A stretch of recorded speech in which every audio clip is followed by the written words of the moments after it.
welcome in to, man, Innovative Strategies already. I almost said the last show that I was just on. It's crazy. It's Fridays flying by. Innovative Strategies with Bill Hasse.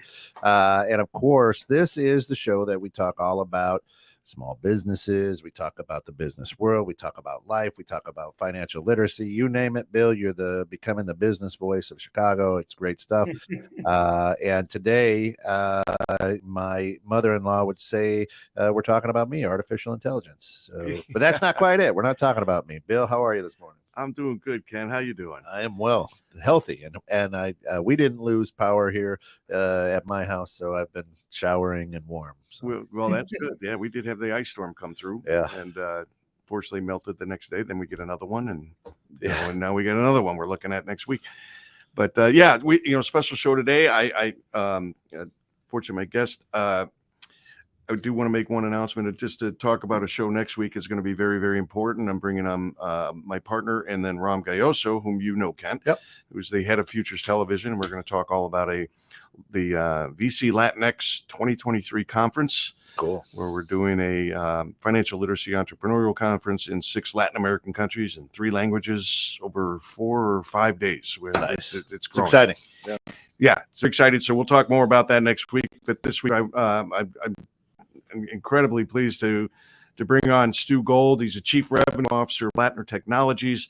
This man writes AI, builds AI machines. Okay, and I'll tell you, I'm concerned. I don't know enough about AI, so I'm worried about it. How's it going to affect my life? What is it really going to do? And I think a lot of people on the street are that way. We know Chat GPT. For a lot of people, lot of people, you've heard of it, most likely. Maybe you don't know it all that well, but that's more of a street level kind of thing. But let's get Stu in here and really get down to the meat of the AI and how it's going to affect our world. Stu, thanks for coming on the show. Welcome. Hey, Bill, it's great to be here. I'm real excited to have the conversation with you today. Yeah, we started off. I see, you had an AI/ML. Yes. Now, I know AI, right? Artificial intelligence, but I don't know ML. Right. Yeah. AI and ML tends to get grouped together. ML stands for machine learning.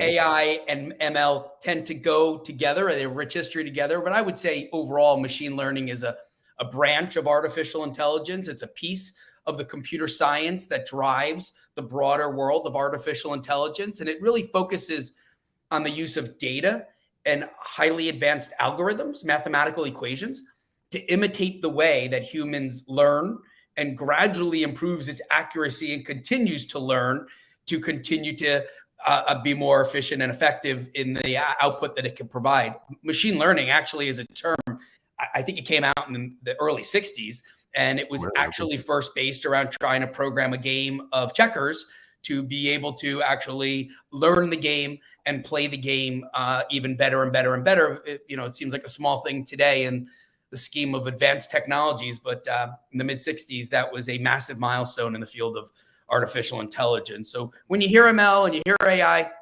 generally the same thing. Machine learning is more the technology and the algorithmic use of data that really drives the power of a lot of artificial intelligence use cases and capabilities.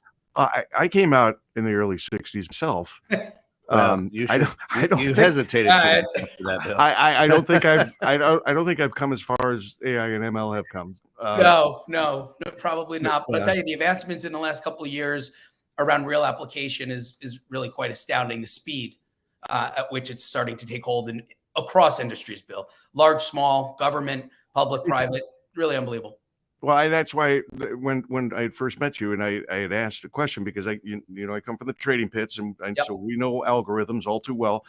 And I was the first one to do electronic and pit trading side by side here in Chicago. And then we went right into algorithms. So I was concerned with AI. It's like, okay, now that's going to be way above my pay grade. And how's that going to affect the world of traders, the world economics and things of that nature? That was a fear that I was expressing to you when I last asked you these questions a week ago.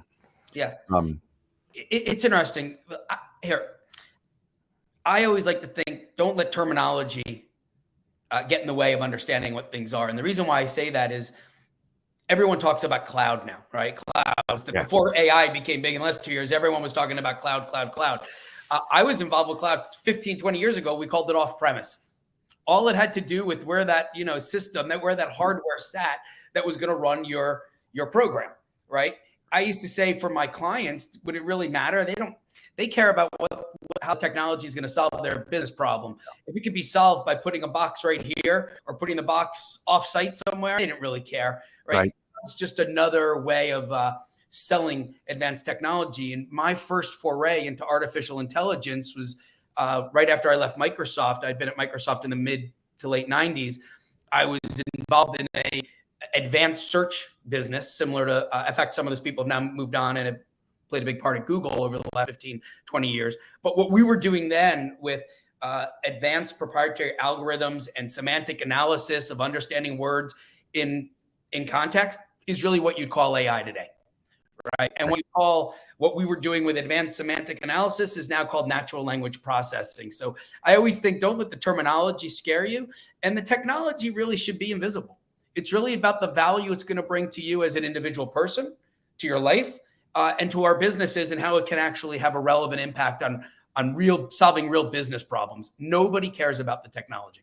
Yeah, but there's kind of a double-edged sword there, because it's like, okay, you don't really need to worry about it, you don't need to know about it, but it's there and it's being used. Right. And if I don't know how it's being used or what it's doing, then I have a concern. Yeah, absolutely.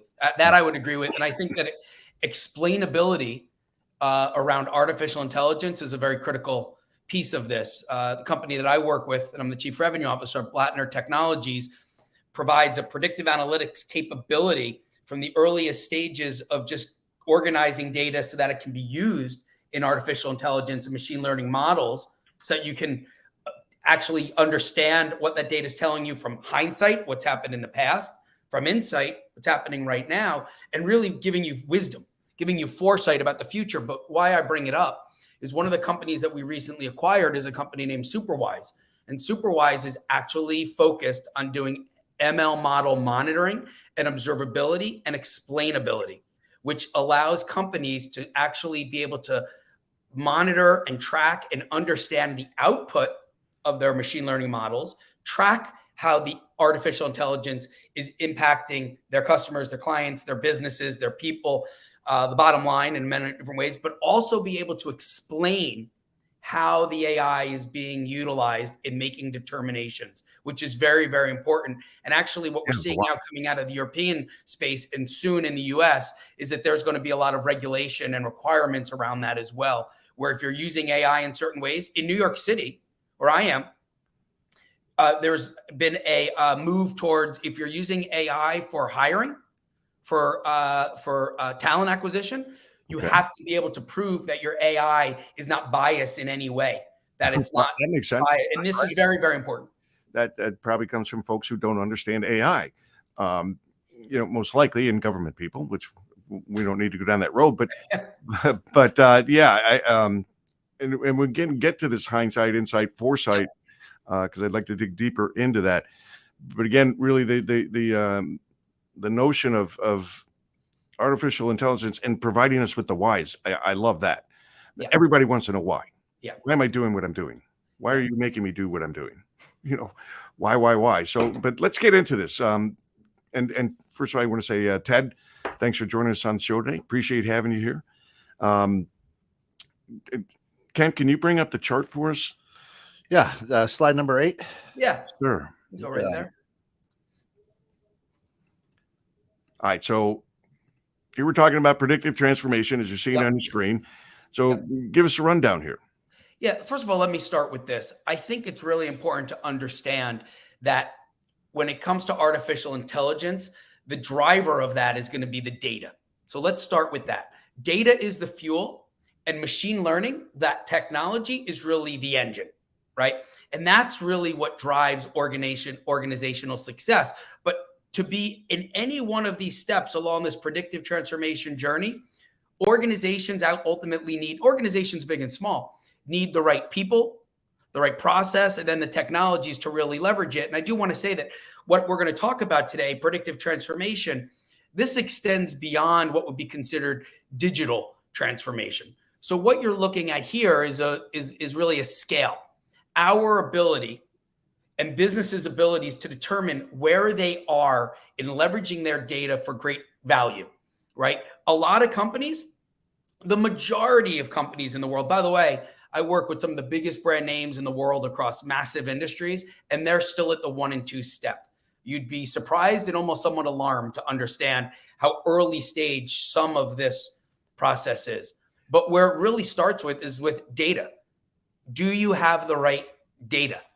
Is the data structured right? Can it be utilized in these advanced algorithms? Can it be put into artificial intelligence models that can then be leveraged for output? So it's really first starting with data acquisition, data types, data missing data, data anomalies, and then organizing that data so that it can be ready to go into a predictive transformational model or put into artificial intelligence models. So for any company, small, medium, large, global, it really starts with, do you have the right data? All right. Right. So and I can see how this is like a huge support in part to KPIs, right? Yes. And which is what, we as business owners, we'd love to keep on top of our KPIs, but we don't. Right. We kind of lag that behind. You do your business valuation, and then all of a sudden you start learning you're lacking in certain KPI areas. But let's get into this now for hindsight, insight, foresight. Yeah, absolutely. I think what really where the real interest starts to come is how I can start to leverage this data, right? Look, data is the new oil. The amount of value that companies have in their data is often more valuable than the business that they might actually be doing right now, right? That they're in. It's really focused on how do you get the value out of that data. So it starts with what we like to start with calling is business intelligence, really understanding from your data, well, what's happened, right? What's happened with the data, right? What's happened in the past in my business? How can I get diagnostic reporting? How can I get initial analytics? How can I understand from the data what has happened so I can start making business decisions? That's what has become known as business intelligence. And BI is a massive area. It's been around for 15 plus years, if not more now. And business intelligence is incredibly important.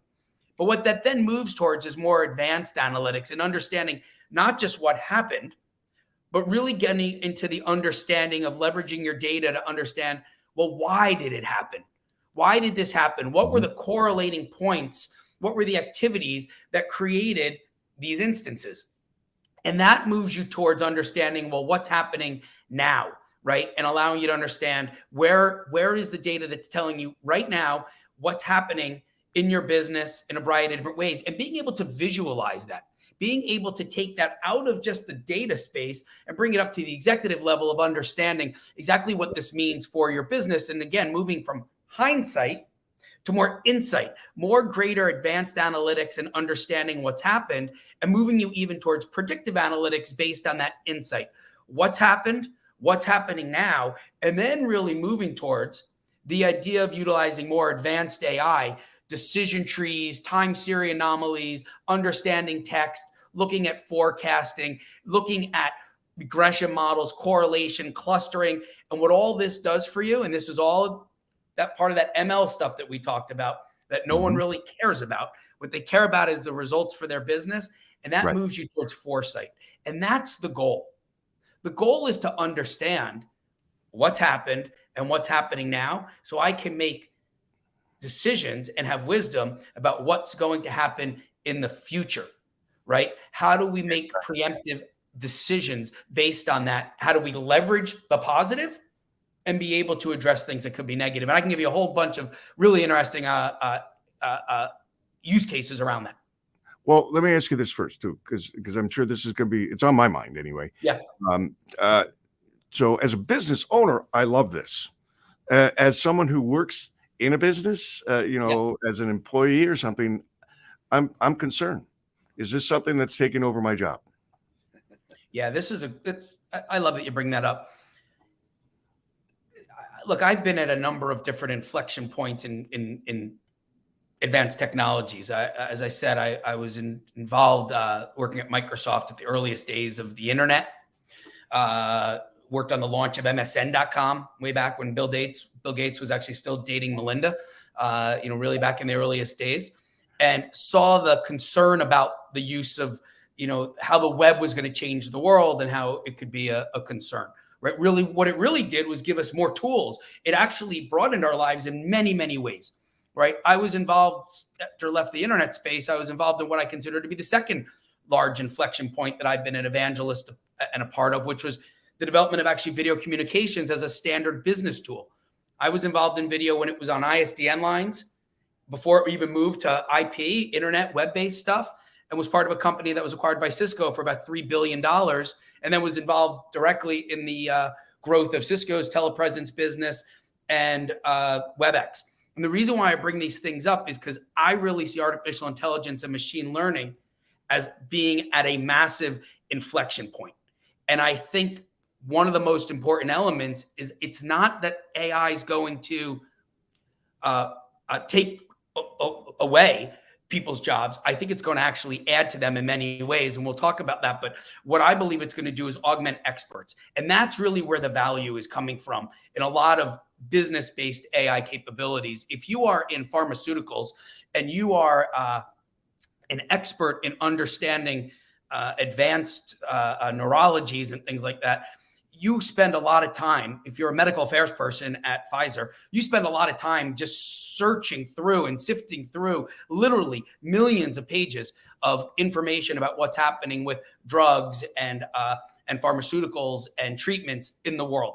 If all that work could be automated and you could use your expertise and be more of an expert to be able to add the real value, that's where AI is being leveraged and utilized the most. It's really an augmenting experts to do their job and become even more effective and efficient with their expertise, and taking some of the more menial tasks and elements that can be processed and repetitive and moving that through the AI journey. Well, think of the repercussions of that we may be able to seek and find cures at a much more quicker pace, right? In earlier stages and in a shorter time frame. That's right.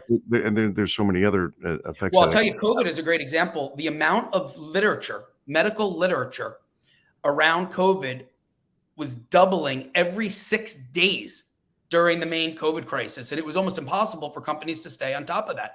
And they used artificial intelligence to be able to not only understand what was being said in the content of all that information, but also be able to make correlations between and I'm not a medical person, but correlations between the symptoms, the drugs, the prescriptions, all sorts of issues that were able to drive that forward faster. Without artificial intelligence and machine learning, they never would have been able to get those first drugs out to market as quickly as they were able to.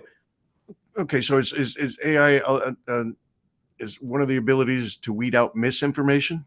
Oh, absolutely. So it's a number of different things. Let's look at it from a couple different ways. First of all, we talk about foresight and wisdom.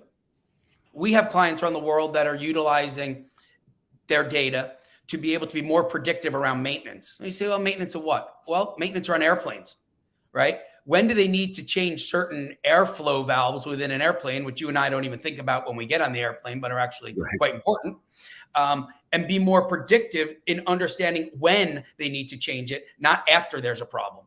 And how about if you could take data from all the different airlines that are flying the same type of plane, right? An Airbus plane or a Boeing plane that are flying the same type of plane, and be able to share their data about what they need to do in maintenance around certain parts, share that in a way that everybody can be more effective and safe in doing so, right? Yeah, what about if that with the 737? Exactly.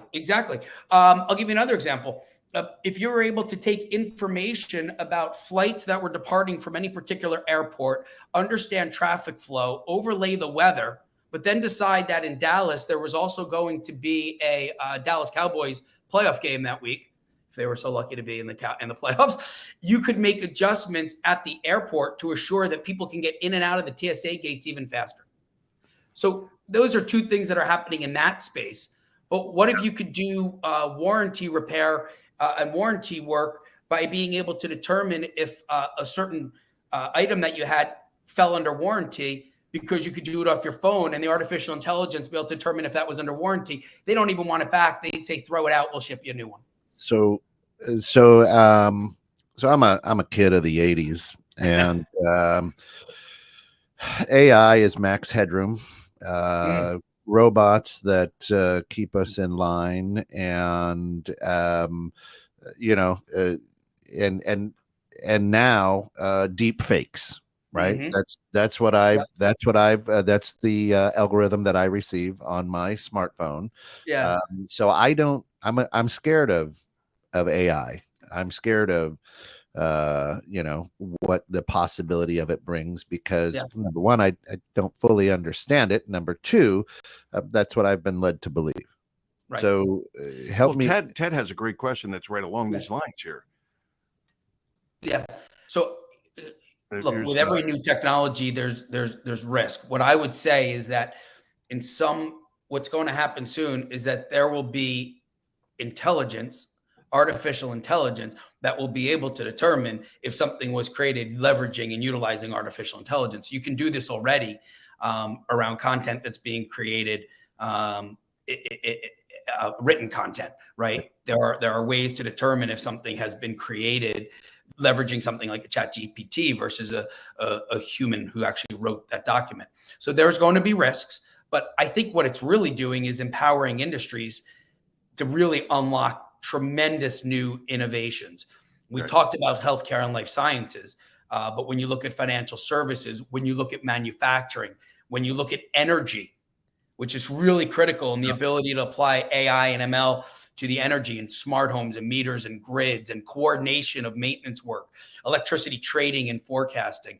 When you look at what's happening in retail and consumer packaged goods, or things in media and entertainment around personalization and sentiment analysis and quality of service. And by the way, everything with AR and VR, right? Augmented reality and virtual reality is also running on artificial intelligence models. So the ability to actually visualize and see, looking at your phone and augmenting what that meal would look like on your plate right in front of you, or seeing the dessert pop up literally on your table before you even order it, is all part of the value process that you'd be able to get here. So I agree. There are going to be challenges, as there are with any new technology. We've seen them with the internet. We've seen them with smartphones. We've seen them in every new advance in these sectors. But I think artificial intelligence is something that, again, isn't necessarily going to displace people. I think it's going to augment capabilities. And I think it's going to actually continue to evolve in many, many different ways. Obviously, we're in the early stages. New revolutionary type things like this, kind of, they don't replace, they just kind of, the old saying, who moved my cheese? It kind of shifts. Yeah. Absolutely. Yeah. But we have a great question from Ted, and then I want to get to Deb Dietz. And Deb, thanks for listening in, of course. And most people know she is my partner, but she has a great question as well, which I want to get to. But with Ted, he says, how does AI better understand data than the human brain that programs them? Oh, absolutely. It's a great question. The simplest answer is that its ability to look for a number of different things, anomalies, to be able to actually look for trends, to be able to compare different data sets and take different subsets of populations and understand them in different ways and apply them in different ways, then you could probably do it as a human, but it would take you years and years and years to get out of the same result what you could get out of advanced algorithms nowadays in literally seconds, if not even faster than that. So I think the most important thing to understand is, look, it all starts with the data. Data is math. And it's almost like saying, well, what do we need? Calculators. We could have done it on an abacus, or we could do it on our fingers, but it speeds everything up, and it allows you to run so many different instances and parameters and possibilities to then determine, based on those instances, what would be the potential outcome, and then make decisions based on what the best potential outcome would be. And all that can be done quite quickly. But what's most important is being able to look for anomalies and missing data and trends and outliers. The biggest issue also is, even like a computer program or anything else, it is data in, data out. If you train a model on all on certain types of data, and then other type of data flows into that, you're going to have what's called data drift, right? Because of what's called the stochastic nature of data in an artificial intelligence model, it does actually learn and it moves. The great story around this is that Steve Wozniak, one of the founders of Apple, his wife applied for an Apple credit card and she was denied because the algorithm decided in that particular case that there was a certain gender bias in that model. There was a bias around. They thought you was going to spend too much money. Yeah, whatever it was. So, this is what happens. If the model is trained, and this is very important in model monitoring and observability. It's not just assuming the model is always going to be right. You need to be able to track it so that you and I aren't being denied mortgages or getting the wrong mortgage, or we don't go on Expedia and they're selling a flight to London for $14. Those are problems with the algorithm. Games like Candy Crush are built around making an algorithm that makes sure that game is not so hard that you don't want to keep playing it, but it's just hard enough that it's challenging, and it's taking your feedback of playing the game to make sure that it does that. Is this a level playing field here? Because, because I know, like when you spoke about mortgages, and we can talk about financial advisors too, it's like you find a good one versus the not good ones. Right. And we typically think, no, there's more that are not so good than that are good. Yep. Especially with mortgages, when it's like, okay, which mortgage is right for you in this situation at this time, given these circumstances.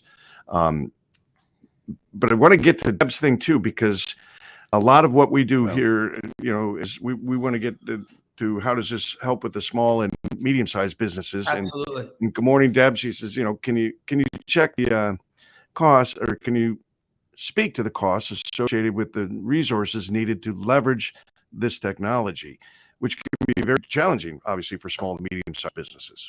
Absolutely. It's an excellent question. And I talked about how in healthcare and life sciences, AI is being used by the largest pharmaceutical companies for speed and efficiency of drug development, or in financial services, it's being used for AI risk management and fraud detection, or insurance underwriting, and even in manufacturing, like supply chain optimization or ways in transportation. What allows them to do that is that they have the infrastructure and they have the teams, the experts to build this. They have the greatest thing. If you're going to college, go into computer science and become a data scientist. They're making more money right out of college than probably some of the top lawyers are right now, because you just cannot find them. And they are the drivers of all this. Here's what's most important, though. Hope you're listening, folks. If you and I wanted to build, and I have been in technology for a long time, but I am not a technologist. I can't fix my own printer. But if you and I wanted to build a website, and this would be my answer to, I think it was Deb. If you and I wanted to build a website 25 years ago, we actually had to know HTML. Yeah. Right. You had to be able to go in and code. Yeah. And what is moving in the world of AI, and one of our companies, Boss AI, is a part of this, is how to make this easier, right? In a couple of different ways. How do you make it low code and no code? I could build a new website for you and I in 10 minutes, because all I got to do is move some images around, type in a little bit of words, and I've got a website. I don't even know how it's hosted or anything. I go to wherever and they take care of it for me, right? We know we can do that. No one even is concerned about building a website. That's what's happening with AI. So two things about small the big boys can afford it. How do the little guys get into this? So that's how they're going to start to get into it, where you're not going to need to be an expert. You're going to be able to go to platforms that are going to allow you to use models that are already existing for key use cases. What is the lifetime value of my customer? That's a use case that's already been developed. That model could already have been trained, and all you need to do is put your data into it. Then you can get output from that model based on your own data going into it, right? That's how you could determine what are the most important clients. When I'm looking for real estate, what area should I be looking in certain categories? Which projects are going to succeed versus others? Those are pre-built models now that you will be able to go to and put your data from your business into those models, and then be able to get an output that's most suited for you. And that's where I see this happening in the near term, faster than you would expect. That's interesting, because I can kind of see potential for biases in this, right? Like put in information and it tells me where I should live.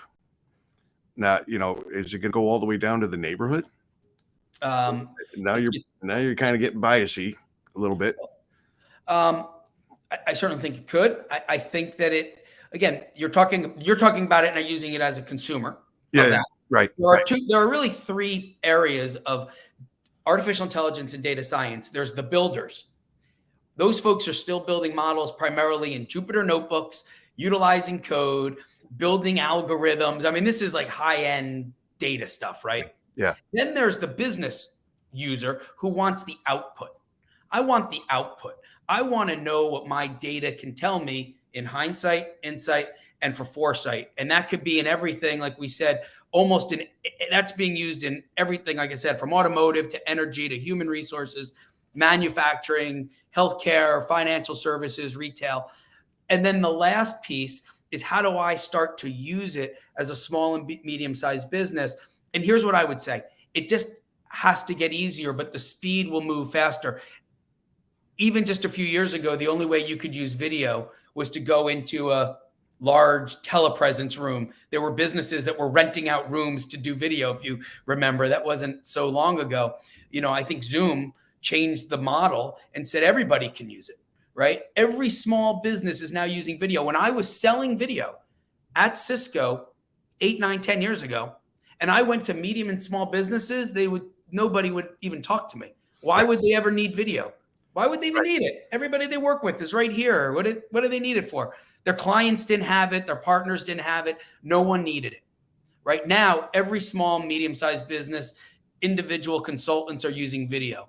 And while I can't necessarily predict the future, what I can tell you is, having seen what happened with the internet from the earliest days. Again, I built Sharp's first website in 1995, I think it was, through video. When I look at artificial intelligence, I'm quite certain that it will be a tool for everybody in many, many different ways. But it has to become easier to use. ChatGPT is a first step towards that. That's the one everybody knows. Yeah, that's when most people street level know is ChatGPT. They've heard of it, they don't know it.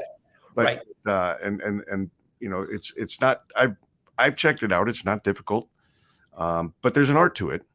There's definitely an art to it. People will become experts at it, but I think what you'll find is that eventually you will go to a clearinghouse or to a marketplace, let's call it that, and there will be thousands of AI pre-built models, and you will decide which model is best for you in your business based on the type of data that you have, and you will be able to download that model, or actually probably do it in the cloud. I apologize. Do it in the cloud, upload your data. That data will be organized and structured to fit into that model, and you will be able to get the output of that information that would help drive your business in a number of different ways. And that could be for video content, that could be for image content, that could be for what's called structured data or unstructured data. But it's the development of those marketplaces where the models already exist and they've been trained and now can accept your data to provide output.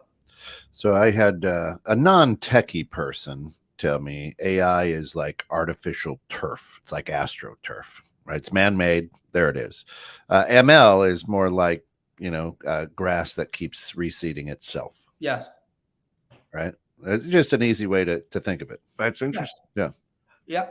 Look, I think machine learning is a very important component of this growing field of both AI and data science.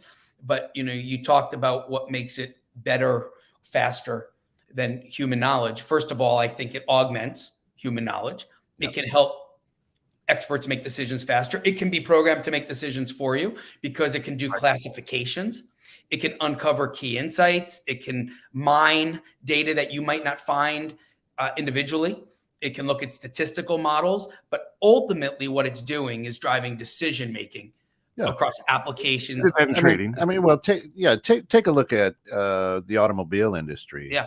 Because of AI, my car now says, hey, there's somebody in your blind spot. That's right. Right. It's not that my car is going, Well, let me teach you. I mean, I don't have a Tesla, I so thought that's it was why I telling say you. that, I right? thought it was telling you, dumbass, you're not looking in your blind spot. Yeah. Right. You're making a You move. know what I mean?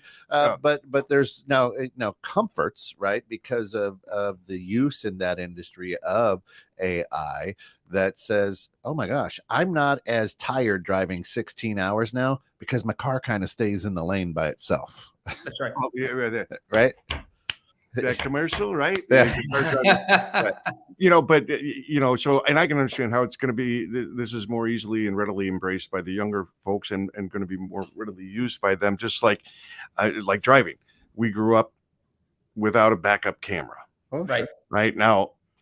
Nowadays, do I look at my backup camera?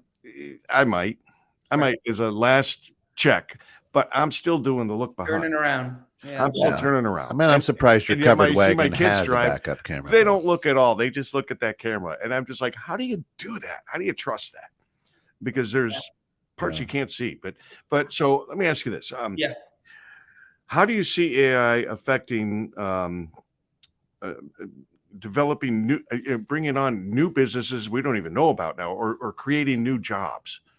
Yeah. You see that happening? I think, absolutely. Like I said, look, even a role like data scientist, which was a very small subset of computer science that maybe the most mathematically minded people, for whatever reason, would choose to go into, has probably become one of the most important areas of computer science going forward.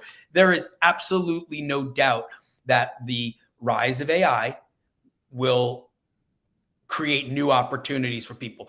Think about the ability to get into creative spaces that people could have never gotten into before, because now they can leverage something like a chat GPT, right? It opens up the world for so many new people to be involved in a variety of different things. But there will be new roles, and for every role that might be removed because it can be better effectively handled by a computer, by the AI models, there will be new positions that will be formed. I'm looking at augmentation as experts as the real value here. And again, the technology will become invisible. I mean, we're on this video call right now. I could talk to you about packet loss and jitter. No one cares. It doesn't matter. You just want to press one button and know that it works, right? That the sync, you know how hard it is to get audio to sync up with video? It's not easy, but it works now. Yeah. It used to not. It used to not. I thought the jitter was I just had too much coffee. So I do believe that there's the going to be visibility roles. of technology now. I mean, look, everybody laughs about the fact that, oh, I talk about buying a Ford Pinto, and next thing you know, Ford Pinto shows up in your Facebook feed or something on your phone, and Right. we sit there, they're listening, and we joke about it, but it's true. Yes, that is absolutely true. And again, that goes back to look. There's a breadth of what these capabilities can do. The ability for Amazon to be able to provide me with the product that I might be most interested in based on similar products that I have bought in the past is of great value to me, right? United Airlines knowing where and how I like to fly based on my history is of great value to me. It makes things much more efficient and effective. The same time, like anything else, it can be used, in ways that can be derivative of that can drive, bad marketing habits and other elements. I think what's happening is that we're all either becoming more and more aware of what's happening in the background or less concerned about it. Because here's the one thing that hasn't necessarily happened is that it's had so many negative outcomes for so many people. It can become more annoying. And there's a little bit of how did you know that? And, why did I get that in my feed? I was thinking that it would help things be less annoying. If American Airlines knows when and where and how I like to go, they won't be bothering me on the times where they know I don't go anywhere. That's right. Or, that car warranty phone call, they will have known I already have my car warranty or right. I don't even own a car. Right. It won't bother me.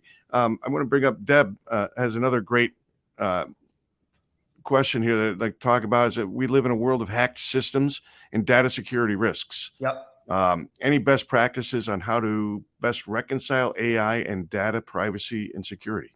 Yeah. So this is incredibly important. When we showed that image of those 10 different steps across predictive transformation, the company that I'm with really started out with services in the 4, 5, and 6 space.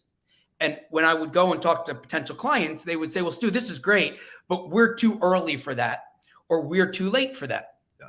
So we've gone out and have actually acquired a number of companies. Blattner Technologies is now made up of 7 to 8 different companies across 3 or 4 different divisions, so that we can meet our customers where they are, right? We can meet them if they're at the earliest elements of data acquisition and ERP management to the most advanced stages. And the reason why I bring this up is one of the companies that we've acquired recently is in the security space. It's very, very important, right? When you look what's happening in cloud solutions and cloud platforms, when you look at what's happening in data and data management and predictive analytics, and what's happening with AI and ML and real-time analytics, there is no doubt one of the key pieces that we look at as part of our business is security. There are a number of things that we do. And by the way, security, and this is very important, I'm working on a project right now, is different on a global scale. I'm working with a company in the US that's doing work with, they just acquired another business that has some international, and they have their own international, and their ability to bring that data back into the US is different because of data security issues and the way that data types. It is incredibly important to make sure that there is a security element here.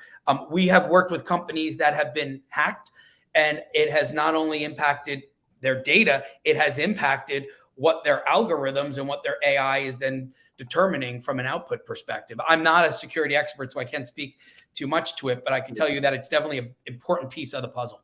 Let's roll that into, how do you see any regulatory changes? Yeah.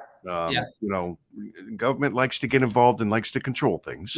Yeah. And they will, and they are. It's going to start in Europe, where it already is. Yep.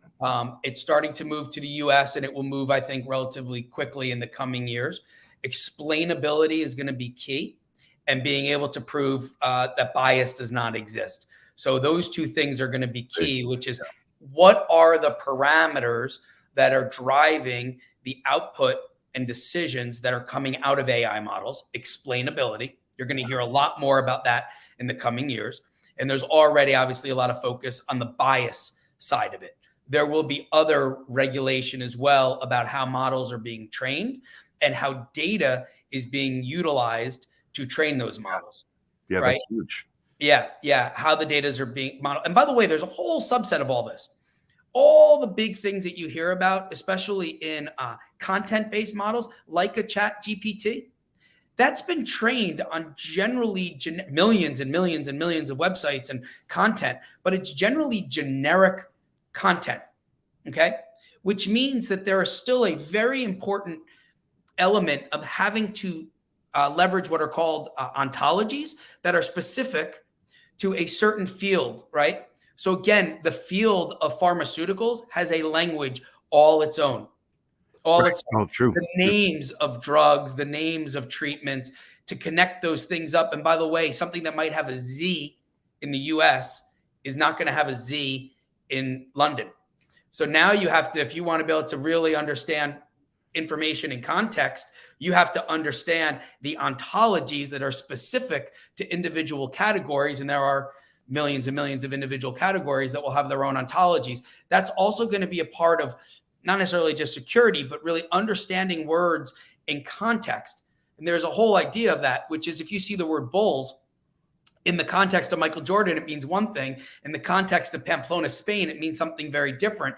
And when you're trying to understand context, there's a risk and there's an art around bringing too much context where it becomes too generic, or too little where you're not getting the full context. Now apply that to specific ontologies, and then being able to match up ontologies, you can see how complex this gets. And I think that's where the next generation is, and that's where government and regulation is going to start to have a part in all of this. Okay. Yeah. Well, we all know the government will lag behind this. Yes. Lagging indicators, but yeah, very interesting. And it's just, anybody who knows me knows I'm, let's say politely, I'm technically challenged. But I'm liking this, so I told you, I was speaking to some kids at high school the other day. Yeah. And I was letting them know this Chat GPT, is going to eliminate the need for you to ever write another report, because you could just go on there and just say a couple of words and boom. But so just to make the difference here, though, AI, creates the report that you're looking for. It Yep. does not go out and steal it from previous written reports that are gotten an A. No. So It's gathering information from a variety of many different sources and then piecing that information back together in a coherent way that ultimately answers your chat GPT inquiry. So you're absolutely right. Now, again, some things may change, right? Will students continue to write papers the way they do? Or will they focus in other areas of information and communication? I was speaking at a school recently, and they have a class on this: how to communicate effectively over video. Yeah, That's something that every student should learn, because absolutely, that's not going away. Yeah, I wholeheartedly agree with you, and I'm just thinking about the world I'm in and teaching financial literacy and entrepreneurialism, and how that's going to have an effect. And I'm involved in, as I mentioned at the beginning of the show, with Deb, who's spearheading this conference. And you talk about all the data that we're going to collect, and to be able to bring that data from the Latin American countries back, right, and all the other countries around the world. There's many countries and cities involved around the world that are going to be in a watch party, that we'll be acquiring data from. That's right. And we want to bring it all back here to the U.S. And then how do we use that data and information going forward, with the other and future events? That's right. So there's going to need to be, not just, as I said, obviously there's going to be, I think, things across Europe, which we're already starting to see across the European Union. Yeah. Those will interact with and intersect with some of the government regulations that will come out in the US in this space. But I think there's just a tremendous more amount of upside than the downside here. Let's talk about some really positive things. You talk about AI. I look at the connected value chain of all these technologies. There's wearables, all these wearable devices, right? You're wearing one right now, right? Yep. If you are a soldier in the field and you have a wearable device, and you can use artificial intelligence to understand your biometric data, we're able to pull soldiers out of the field before they have a stroke or before they might have another medical condition. So the ability to use artificial intelligence to predict things at an 86, 90, 95% level of success also allows us, you mentioned something like we're not curing cancer here. I agree with you, we're not. But I believe that artificial intelligence will allow us to help cure cancer faster, right? It will resolve these issues faster. And that's really where AI comes in. And it's this connected value chain of many different types of advanced technologies, all driven by data. And that's why, I keep coming back to the data. It's the data that drives it. Algorithms are, and AI is mathematical equations and the ability to learn from them. Yep. You got it. But the application is what matters. No one used to wake up when I was doing in the video space years ago and say, the answer to my business problem is a T1 line. Yeah, right. Right. But Kent, you had something? Were you? No, I was just saying that as a business owner, and the AI and the data collection is becoming your CFO. I mean, that's really the CFO watched trends and predicted trends, and spent a lot of time. C-suite level, yeah. You know what I'm saying? And for a small business now, we'll just use like the radio station. I can leverage artificial intelligence and the algorithms to say, hey, this is the best time for Bill's show to air. This is, you know what I mean? Yeah. And or hey, here is the trend of sales for this particular show or whatever. So it's really something. Here's the type of sponsors you should be seeking. Yeah, it's really something that takes a lot of the guesswork out of a business for a small to medium-sized business. Because, now I don't have to go and build a house as a carpenter and then sit there and go, man, it could have been more efficient. Let me look at this all weekend to see how I can be more efficient. But you're talking about, you still have to analyze it, right? I mean, it's not taking your job over. No, right. Nope. It is organizing the data. Would that be a way to put it? In a manner in which gives you an opportunity to overview it and come to certain types of conclusions that will be beneficial to the growth of your business. Right. Yeah. And in many ways, it can provide you that output. And that's what I was going to say. It's not about the technology. It's really about the use case, the business use case. And I really believe that just like many other technologies, which started with larger corporations, but ultimately flowed down and became unbelievable tools for small and medium-sized businesses, because they don't have the resources, they don't have the staff, Right. the ability to be able to leverage pre-made, pre-built models, drop the data in from your business, regardless of the type of business it is, will be of tremendous value. And it will give you a multiplier effect of having staff of 10x, 100x Well, that you don't have right now. Let's go back just for a second to the idea of, a soldier. But think about the effects that could have on machine operators and people who work on big machine operators, or the guys who are driving all these boats across the ocean with pilots, airplane pilots, all kinds of people in different positions that have an effect on many lives, or could have an effect. That's right. A tragic accident could happen. I myself would like to know, am I 1 week away from that heart attack, a month, a year? Yeah. Not just that, but with a pilot, your blood alcohol level's high enough to fly the plane. Oh, wait a minute. No, that's you as a passenger. Oh, yeah. I think what's important to recognize, though, what you're saying is you're taking data from individuals, but really by aggregating that information, and this is where data security comes in. It's not about my data.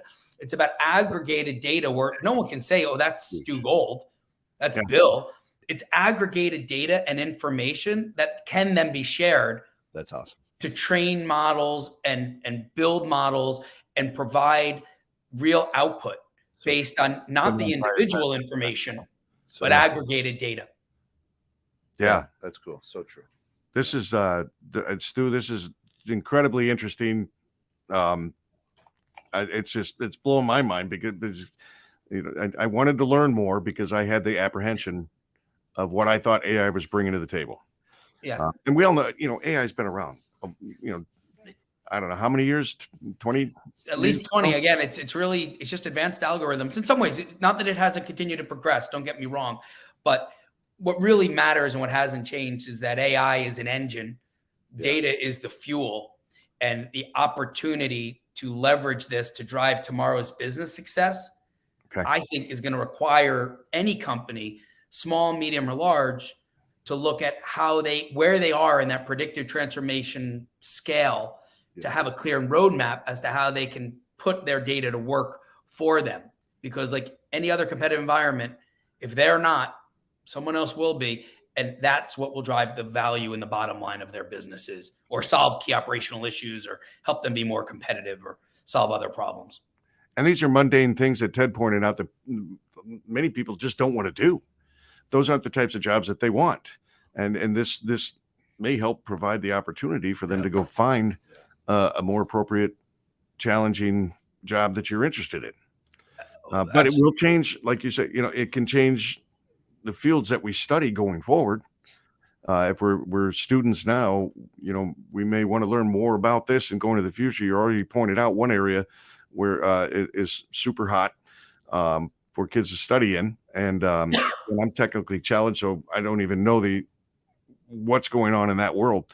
But it is going to change some things. It's going to change careers and career paths. And somebody will soon be hiring. I'm sure the first job specification is already being written for a Chat GPT prompt expert. And that's a job that literally did not exist 2 weeks ago or whatever, 2 months ago. Absolutely. And that will become a very important job. Yeah. Well, we saw that with Zoom experts, right? After everybody started Zooming. Yeah. And unfortunately, the school system, as we talked about, didn't catch on to that. Yeah. But, I could see that. I was thinking about that earlier and didn't get the chance to bring it up because, like we said, there's an art to it, art to using Chat GPT. Yep. Using the proper words, asking the right questions, putting the right information in. But and algorithms, we go all the way back. I think in 2005, algorithms started being used more in the trading world. When the electronics came in, electronic trading came in, and that was automated. If the market moves to this position, then execute this trade. Right. And that was the most basic form, if this, do that. And then you keep writing deeper and deeper and deeper because you wanted to reduce your risk. But some folks got the hang of it and some did not. Yep. Yeah, no, it's an exciting space. We're only at the beginning of it. And I'm thrilled to see kind of where it's already moved to and how quickly it's moving. And it comes down to the use cases. It comes down to how you can apply it and how it can have value for you as an individual or as a business. The thing that I love that I haven't heard that you say, Stu, is data is the fuel. Yeah. And that it's the engine. Or no. And that helps me that is fuel. Go, okay, it's not a robot who's going to, come in and, steal my life or whatever, right? It's data. Data is the fuel. And the AI is taking that data collectively, aggregately from everybody that I kind of in my space or whatever. That's right. I'm not just leaning on my experience and my data because I may be really bad at what I do, or maybe bad at understanding the data you have. Yeah, right. So I to me that opens the clouds and sends a lot of sunshine in because I'm like, whoa, that's I never looked at it that way, and that's cool. And I'm the guy who's like, I love getting my Google report at the end of the month, knowing where I was at and seeing what I did. I find it fascinating. I'm like, oh man, hey, wow, I went there. I didn't move much, or and that bothers a lot of people. I go there, check out. I'm like, I don't care. My life is that interesting. And I'm like, if anything I can do. Yeah, that's not a good business mindset, but you do your thing your way. And a lot of it involves this, right? Yeah. But yeah, we're down to the last a couple minutes here, 3 minutes. Yeah, about 3 minutes. Stu, one thing we haven't done, we typically do during the show is learn how we can get in touch with you, how we can learn more about this. I believe I'm sure you have a website. Yep. A couple things. Please, anybody, I can be found on LinkedIn. So please feel free to connect with me. And I'd love to open conversations that way. It's Stu Gold on LinkedIn. You'll find me as the Chief Revenue Officer of Blattner Technologies. You can also visit blattnertech.com to learn more about what we're doing in the predictive analytical space with companies large and small and here in the US and around the world in a variety of different industry categories and applications.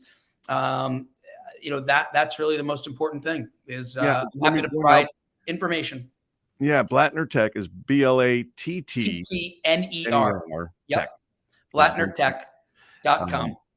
And I can be reached at stu.gold, stu.gold @blattnertech.com.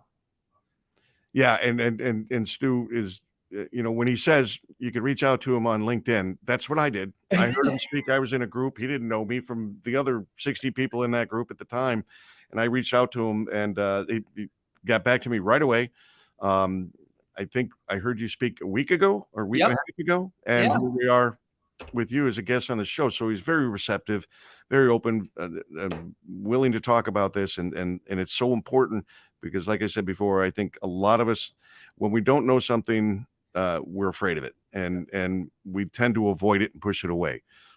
Trust me, I'm a financial advisor. I know how people don't like to talk about money. They push it away because they don't know about it. But so it happens to us in many different ways. But honestly, I can't thank you enough for coming on the show and helping open our eyes to what's coming. As oftentimes I tell business folks, I said, don't really plan out more than 5 years anymore because the world is changing rapidly. And you can make plans out 20 years, but you're wasting time and money. Yeah, you really are, because it's things are going to shift, and any business plan anyway is fluid, right? It's not locked in stone. Very, very much so. I appreciate the time today. It's been a great conversation, and I think again the most important thing is for people to realize AI shouldn't be considered a problem or a challenge or a concern. It's really about wisdom. AI should, the best way to leverage AI is to be able to give you your business and be able to apply it in a way that provides you even greater wisdom. Yeah, that's outstanding. Outstanding. Awesome. So for all of us here at 21/6 Net, thanks for getting caught in the net with us, and especially Stu, appreciate your time. Know you're busy. Great having you on Innovative Strategies with Bill Hasse. But we've got a jolt. But hey, until next time, be good. But more importantly, be good to one another.